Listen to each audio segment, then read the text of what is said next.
Picked up where we left off.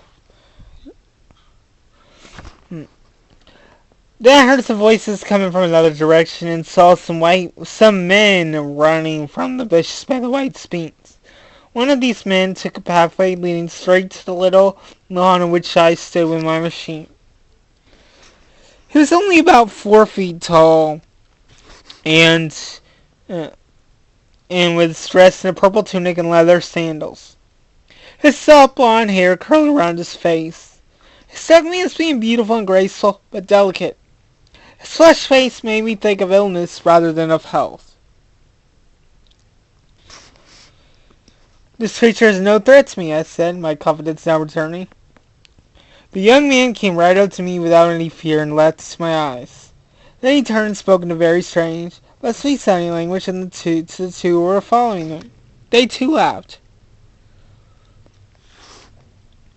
I let them come closer and touch my hand. Then they ran their little pink hands over mine. Oh.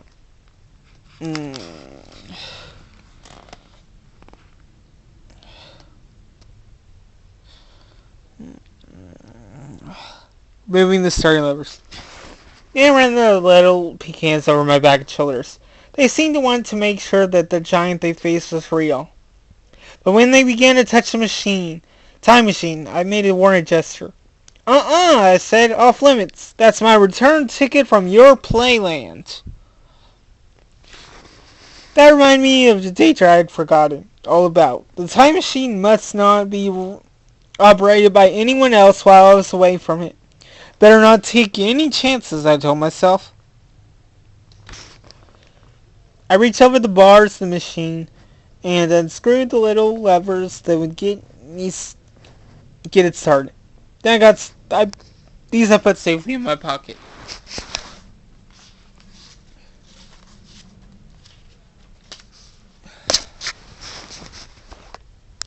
Strange Little People, Chapter 5.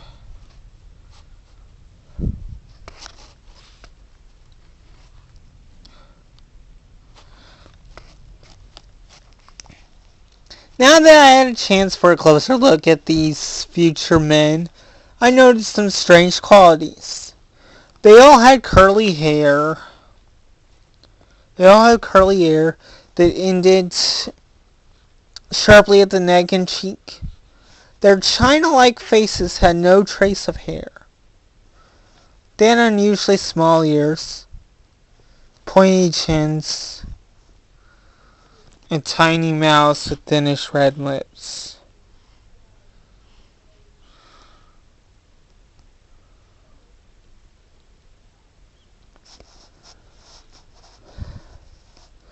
As for their eyes, they were large with a dull look to them, as if they were not much interested in the world around them. They just stood there, smiling, speaking softly, and cooing to each other. Clearly it was up to me to start out the conversation if we were.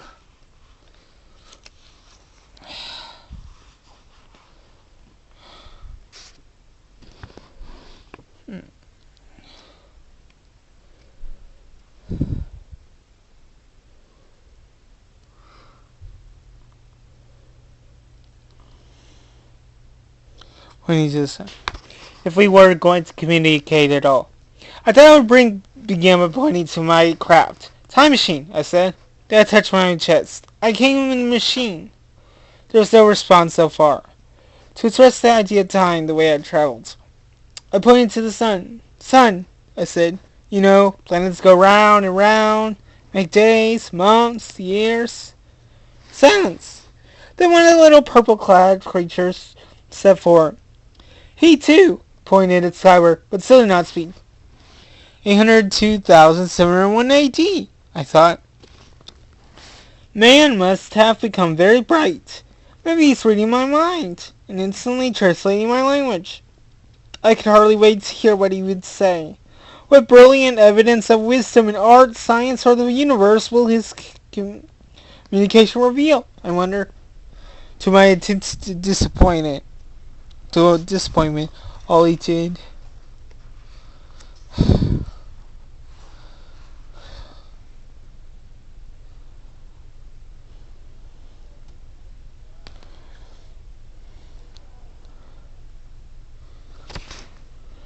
All he did was point to the sun and go, "Blam!" in imitation of a thunderclap. Good Lord! His response showed me that he had the mentality of one of our 5-year-old children. He wanted to know if I had come from the sun in a thunderstorm. For a moment, I felt I built a time machine for nothing. So this is future man, I thought. Light-limbed, fragile-faced, and baby brain. I nodded, pointed to the sun, and made a loud thunder sound. Blah! Startled, they drew back a few steps and bowed. Then one laughing man came back, carrying a little chain of beautiful flowers. He put it around my neck as the others cooed and applauded. Then they all began to run to and fro for flowers and laughingly flung them at me until I was almost smothered in the most fantastic loss I had ever seen.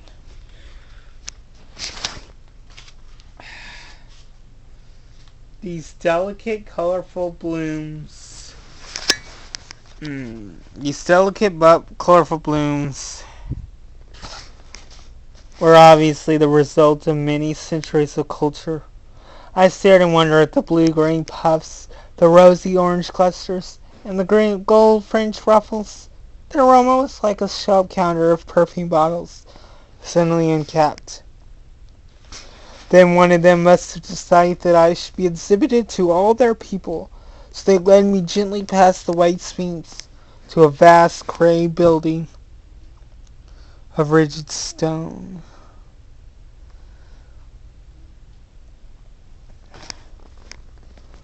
Crowds of these little people were gathering by the enormous doors which opened before me, shadowy and mysterious. The arch of the doorway I noticed as I passed through had ancient carvings on it.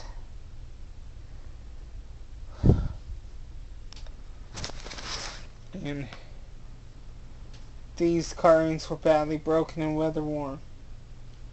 Looks like this place had seen better days, I said. The big doorway opened into a great hall as roofless in shadows. Its windows were partly coated with colored glass, and partly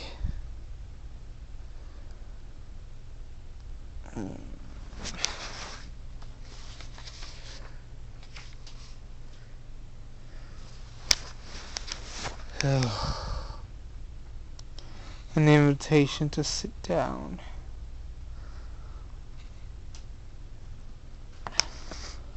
Uncoated, an effort which led to salt and light. The floor was made of huge blocks of very hard metal, white metal. Plenty of footsteps, whole generations of them, must have worn these tracks, I thought, looking at the most often used routes. Long, low tables made of polished stone slabs and raised about a foot off the floor filled the hall. An abundance of cushions were scattered about, and the little ones who had brought me here promptly plumped themselves down on them. They motioned for me to do likewise, and I did so. I looked around the hall slowly. I was amazed by its broken down appearance. The stained glass windows were cracked in many places. The curtains on their lower end were thick with dust, and corners of the marble tables were chipped.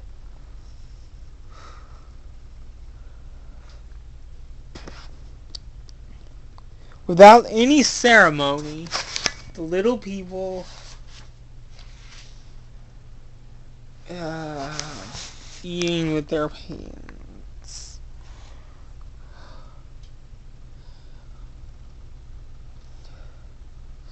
Without any ceremony, the little people reached for the fruits heaped on the tables. They began to eat them with their hands, flinging peels and pits in the round openings in the sides of the tables. Looks like every day's a picnic here, I said. Well, I'm both hungry and thirsty, so count me in and thank you. Except for some rather overdried raspberries and oranges, the fruit was all completely new to me.